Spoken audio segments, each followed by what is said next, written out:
Halo, jumpa lagi di A666. Kita akan membahas mengenai aplikasi e-kinerja, di mana dasar hukumnya adalah mengenai e-kinerja ini ada di SE ya. SE 18 tahun 2023 tentang penggunaan aplikasi e-kinerja di lingkungan Kementerian Perhubungan. Nah, ini yang lagi hot sekali ya untuk teman-teman di UPT ya. Di sini karena perubahan aplikasi AP2KP menjadi e-kinerja. Kita lihat isinya, ada maksud dan tujuan, kemudian di sini surat edaran untuk seluruh pegawai ya di Kementerian Perhubungan dalam pelaksanaan untuk aplikasi e-kinerja. Tujuannya ya ada 5 di situ, alamat domainnya sampai dengan ruang lingkup, kemudian isi edaran ya, yang penting di sini. Jadi aplikasi pengelolaan kinerja pegawai Kementerian Perhubungan atau aplikasi e-kinerja alamatnya e-kinerja.kemenhub.go.id. Nah, ini kita buka ya.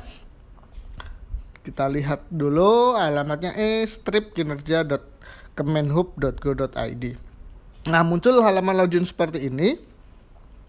Nanti diisikan username ya dan passwordnya menggunakan SIK ya. Kemudian buku petunjuknya nanti ada di dalam aplikasi ya. Jadi harus login terlebih dahulu, kemudian di sini pengganti AP2KP ya. Jadi aplikasi AP2KP ya. Aplikasi ini kita buka dulu, AP2KP ini akan diganti menjadi aplikasi e-kinerja per 1 November ya. Jadi kita lihat lagi. Nah, waktunya nih.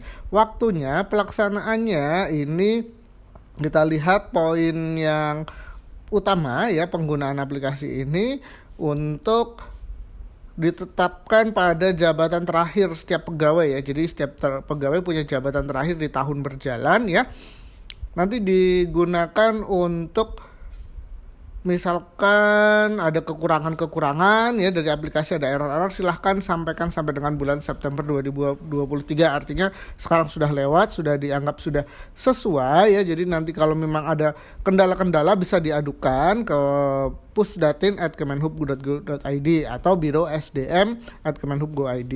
Kemudian penyempurnaan aplikasi ini per Oktober ya, paling lambat selesai. Jadi ini sudah selesai di Oktober. Kemudian ini wajib digunakan. Jadi aplikasi e-kinerja wajib digunakan untuk pembuatan SKP bulan November 2023 dan digunakan sebagai dasar pembayaran tunjangan kinerja. Kemudian kita lihat lagi isi dari edaran ini kalau ada kegagalan aplikasi ya. Jadi apabila ada fungsi aplikasi yang tidak berjalan sebagaimana mestinya, nanti akan dilakukan menggunakan manual ya. Nanti akan ada pelaksanaan untuk yang manual. Jadi selain menggunakan aplikasi masih bisa manual. Kemudian untuk pelaksanaan penggunaan aplikasi ini, jadi pengelolaan integrasi akan lebih mudah ya. Kemudian sistem teknologi juga sudah tersinkronisasi. Kemudian untuk diseminasi penggunaan aplikasi sendiri, nanti dari pimpinan unit eselon 1 sampai dengan ke UPT wajib menggunakan aplikasi kinerja. Kemudian wajib dilaksanakan untuk seluruh pegawai. Kemudian ini bisa dilakukan uji coba terlebih dahulu karena aplikasi e-kinerja ini ada juga yang dev yang nanti kalian kita coba. Kemudian di sini monitoring dan evaluasinya akan dilakukan oleh Biro SDM. Kemudian secara berjenjang ada inspektorat juga, sekretaris-sekretaris eselon 1 ya, semuanya sudah bisa melakukan monitoring dan evaluasi. Kemudian untuk berikutnya, surat edaran ini mulai berlaku ya sejak ditetapkan. Tetapkannya tanggal 14 Juni 2023 yang lalu. Jadi untuk dasar hukumnya sudah jelas ya, penggunaan aplikasi e-kinerja. Nanti di bawahnya juga sudah ada petunjuk penggunaannya untuk yang para pegawai. Nanti bisa dilihat saja di aplikasinya, nanti download sendiri mulai dari penyusunan SKP. Nah, kita akan mulai saja untuk penyusunan SKP ini. Kita lihat dari atas ya di buku manualnya. Jadi berjenjang dari kepala kantor terlebih dahulu ya, dari kepala kantor ya. Jadi urut-urutannya ada seperti ini. Kita lihat dari aplikasi ini integrasi ya. Jadi karena kepala kantor itu ada kontrak kerja di aplikasi e-performance ya. Jadi kita harus lihat terlebih dahulu contohnya untuk aplikasi e-performance. Masing-masing unit kerja pasti sudah memiliki kinerja masing-masing ya, targetnya setiap tahun. Nah, kita coba lihat lagi e-performance.devhub ya, masih devhub. Kita lihat e-performance, kita contohkan salah satu saja dari unit kerja yang ada di Kementerian Perhubungan. Nah, di sini aplikasi kinerja sudah terintegrasi dengan aplikasi e-performance dan SIK atau Sistem Informasi Kepegawaian. Jadi semuanya sudah terintegrasi ya aplikasi ini. Nah, di sini kita lihat e-performance, pasti setiap kantor wajib menginputkan target-target tahunannya di aplikasi e-performance. Kemudian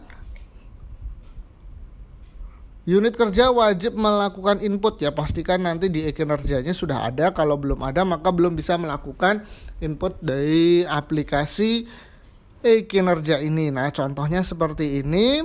Ini ya, yang akan diambil dari SIK itu data user, data pegawai, kemudian struktur organisasi, kemudian e-performance itu sasaran kinerja dan capaian kinerja. Nah, kita akan lihat lagi di SE-nya, kita lihat lagi ke bawah.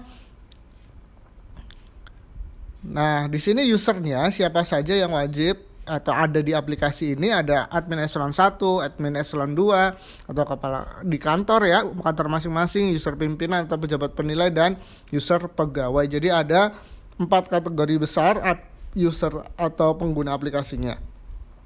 Berikutnya, nah kita yang akan dibahas ya untuk video berikutnya nanti, kita akan membahas mengenai penyusunan SKP ya. Untuk demo aplikasi ya, bagaimana cara menyusun SKP, kita akan lanjutkan di video berikutnya. Jangan lupa share dan subscribe untuk update informasi video terbarunya. Terima kasih.